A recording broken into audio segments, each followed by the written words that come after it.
this workshop is to talk about the problem of teen drinking, talk about the role of peers in the problem of teen drinking, talk about the role of adults in the problem of teen drinking, talk about the role of parents and MADD in preventing teen drinking, and we're going to talk about the handbook and what you can do today and tomorrow to prevent underage drinking. The good old saying says it takes a village to raise a child is very true. It is all of our responsibilities to make sure that our teenagers stay alive. Again, contact cards part of your packet. If you could fill those out and send them to the center, and I will ask Judy or Amethyst to pick them up for me. The problem of teen drinking. The younger the individual is, the first time they become intoxicated, the more at risk they are to have future alcohol problems. Alcohol is the #1 drug of choice. It's the most commonly used drug over all illegal drugs combined. 1/3 of 8th graders have tasted alcohol. 1/3. 6,000 teens die 6,000 people die every year because of teen alcohol use. They're driving, they're inexperienced, now they're impaired, their reaction times are delayed.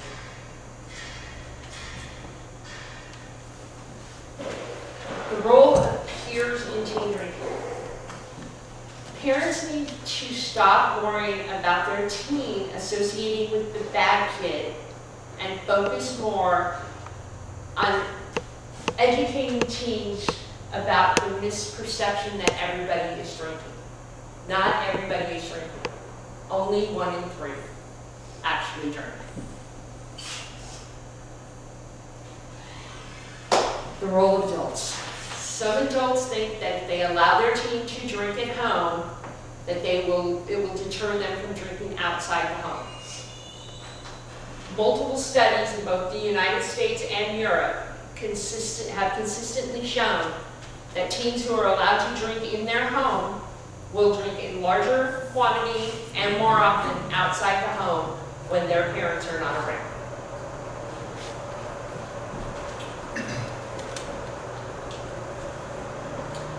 Three out of 4 teens say their parents are their leading influence on their decision about alcohol. I don't think a lot of parents give themselves enough credit for that. You still are the leading influence on their life and the decisions that they make. Kids who aren't connected to their parents, we know, have better communication with them. MADD partnered with Dr. Robert Tracy and Penn State University to adapt this parent handbook to empower parents to communicate with and influence teens about alcohol.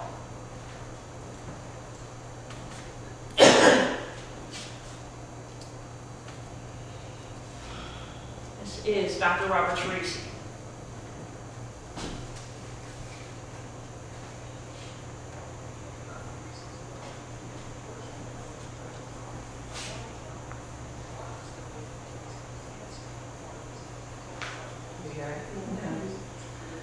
What he's talking about is the fact that people die who have cancer and heart attacks. People do not have to die because of drunk driving. If people don't drive drunk, people don't die. These are all preventable deaths. 10,000 plus people die every year in the United States because somebody chooses to drink and drive. Turn on the news any night. Happened twice so far this week. One late Saturday night on El Camino, and the other one, I want to say it was out. I know the kids up in Auburn right now, Tops has not come back, but they do not believe that alcohol was involved. The young man and woman walking down the street with their 4 dogs. That was a repeat offender. 3 DUIs prior to him striking them.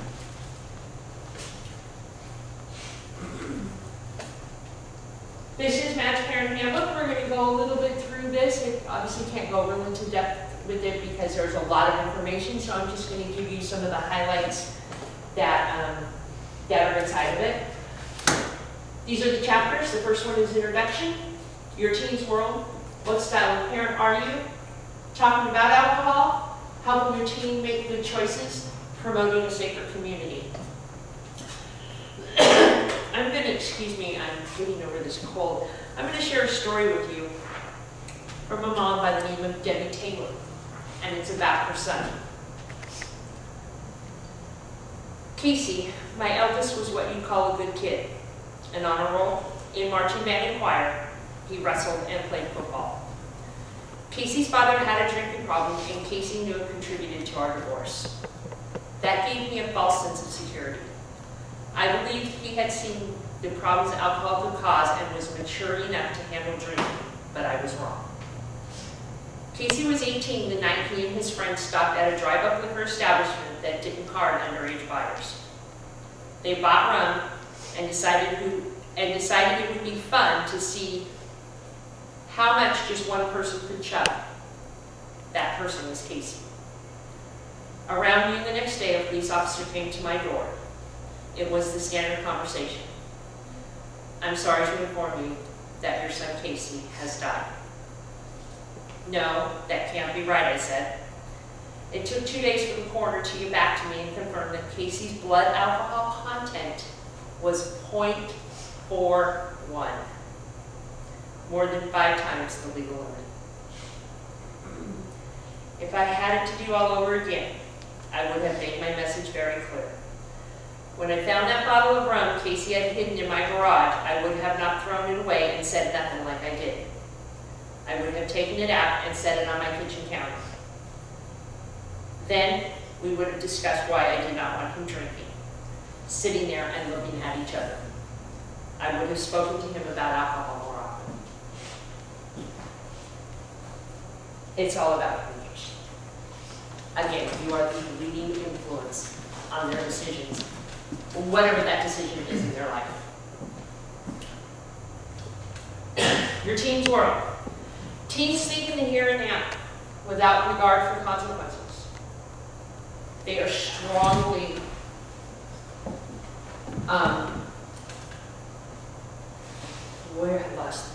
they're strongly influenced by their peers. So good decision making can be and will be challenging unless you talk to them. It's like in the assembly today, we asked, is there somebody you guys can call if you make a bad choice and you're somewhere high or drunk? Can you call your parents? I was shocked at how many kids said no.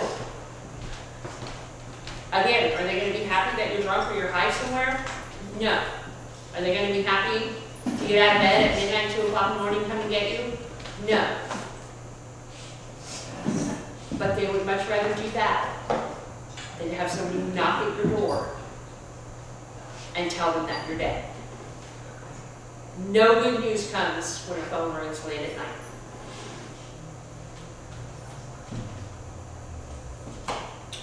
What style of parent are you? There are four parenting styles. Authoritarian.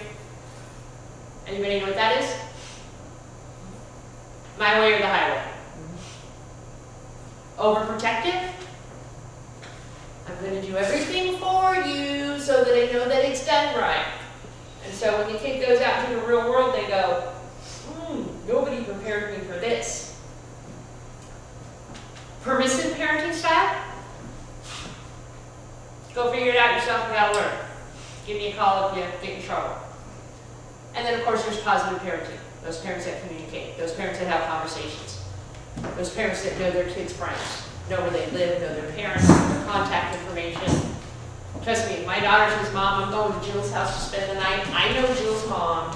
I know her phone number. And I'm calling there at 9:30, 10 o'clock at night to make sure that my daughter and Jill are upstairs in the bedroom where they're supposed to be and not sneaking out a window.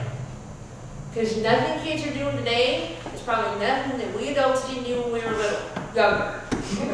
Younger. Except they're doing it in more grandiose stuff. they're drinking larger. Drugs are totally different these days. You know, they have all these designer drugs coming out that half the people don't even know what's in them. We are not here to tell you how to parent, but rather to share and present the research to prove the impact that parents have on their children about alcohol purely by talking with them, conversing with them, communicating with them.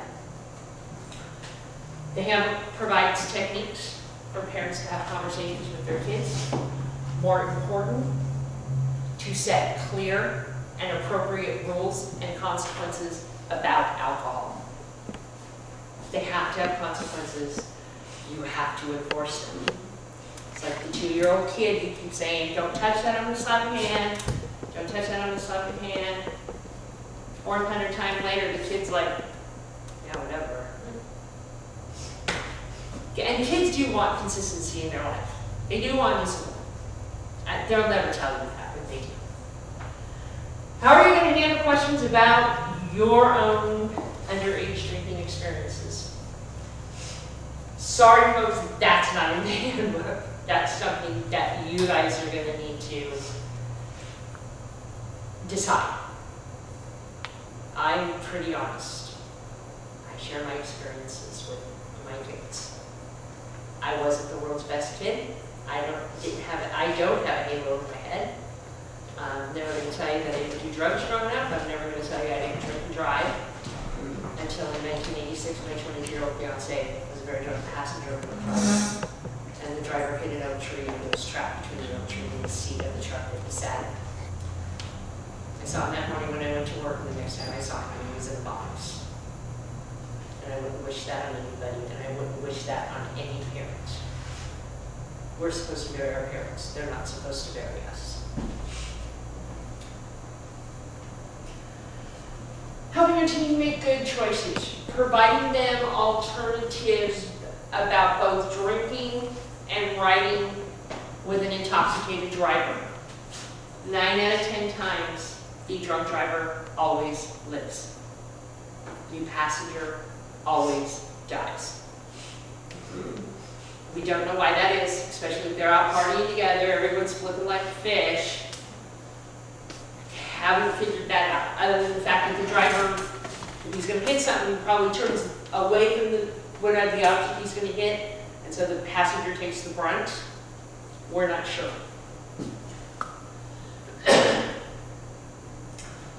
Also giving them tips on how to get out of an at-risk situation. At a test, my parents test me for drugs and alcohol. You're at a party, you have a drunk friend, have somebody, have everybody kind of keep him company while he's getting kind of crazy thinking he's going to drive, and have somebody let the air out of one tire. As I told everybody in the assembly this morning, that's not carte blanche for you guys to be going around, doing practical jokes, but if it's going to save that kid's life from getting in the car, his life or somebody else, that's what we're after here. 6,000 teens every year, that's a lot of teenagers. What's your school population? 500? So you're talking 10 times the size of your school every year. Parents will never see their daughters get married, or their sons, or have grandchildren. No more birthday cards, no more Christmas gifts. So, in the handbook is this collateral material. 7 tips for parents, conversation starters for parents, all at a glance, this big. That bookmark actually has 7 tips on the back of it on how to start those conversations, how to talk to them. Definitely don't want to talk to your son about alcohol when he just came home from losing the biggest football game of the year. Or your daughter if she didn't make prom play. But those are the important, really important times of the year to talk with them. Because we all know prom is a big party time, and so is graduation.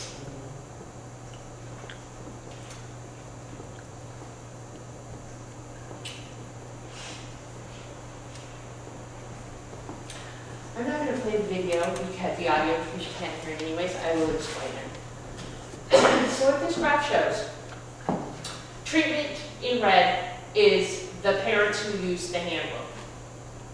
The black is communication without the handbook. So obviously it shows the parents who, and this is fall and spring before college, the parents who chose or who did use the parent handbook to talk to their kids about alcohol reduced the number of drinks they were having on the weekend significantly,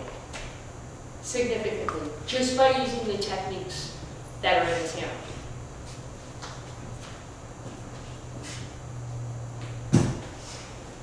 Again, this slide shows, by using the parent handbook in the red, not only from the slide before that they reduced the number of drinks significantly that teens were having, they also reduced the number of DUIs and the consequences of those DUIs. Does anybody in this room have any idea how much your first DUI will cost you? Straight up DUI, no fatal, no injury, because that's prison time. Any idea? $10,000. $10,000. Loss of your license, depending on what you do for a living, the loss of your job.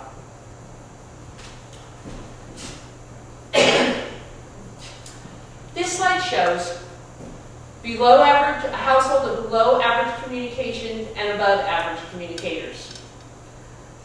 Teens who live in a household with positive communicators, good communication, benefit. But more importantly, the teens who live in a house of poor communicators did better about not drinking alcohol than the above average households who didn't use the book. Does that make sense? Again, communication, knowing how and when to talk to them. So the goals of this program are to influence parenting's behavior to prevent underage drinking. It's that simple. Maintain the 21 minimum drinking age in all 50 states.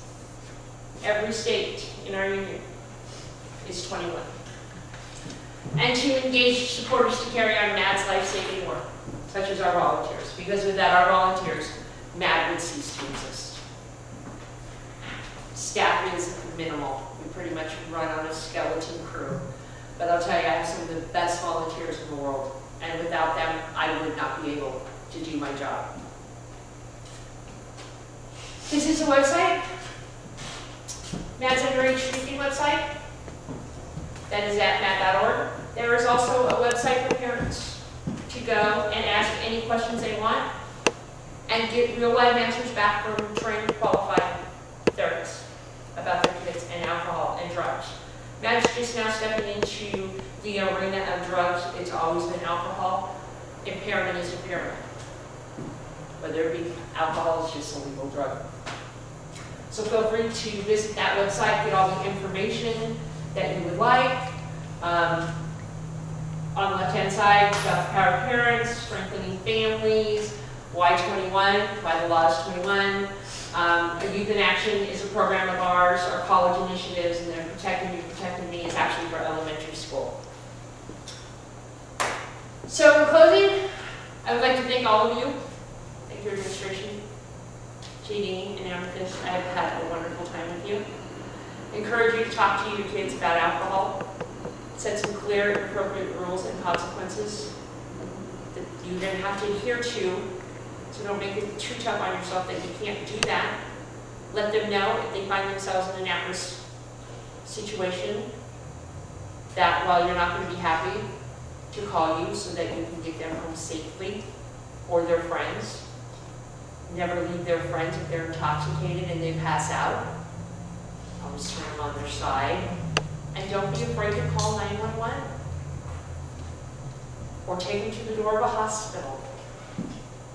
Much rather have them call 911. They're not going to get in any trouble. But the consequences of leaving their friend who's intoxicated, who could die from alcohol poisoning, or worse, aspirating, that is, throw up, and then you swallow, because that bile will kill you immediately. True story, in closing. There was a kid who went to UC Davis. He was having a party at home. His oldest brother came home, said, "You can't do this." They got into a brawl. Brother hit him. Kid passed out, vomited, swallowed his vomit, went to UC Davis.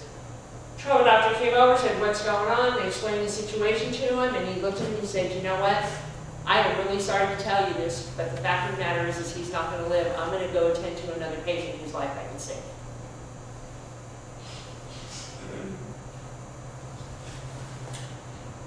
Plan that first conversation with your team. Plan the first one. Set a date. It's like quitting smoking or going on a diet. Set a date. Know their friends. Know how to get a hold of them. Know their parents. That is your right as a parent. And that will conclude my presentation.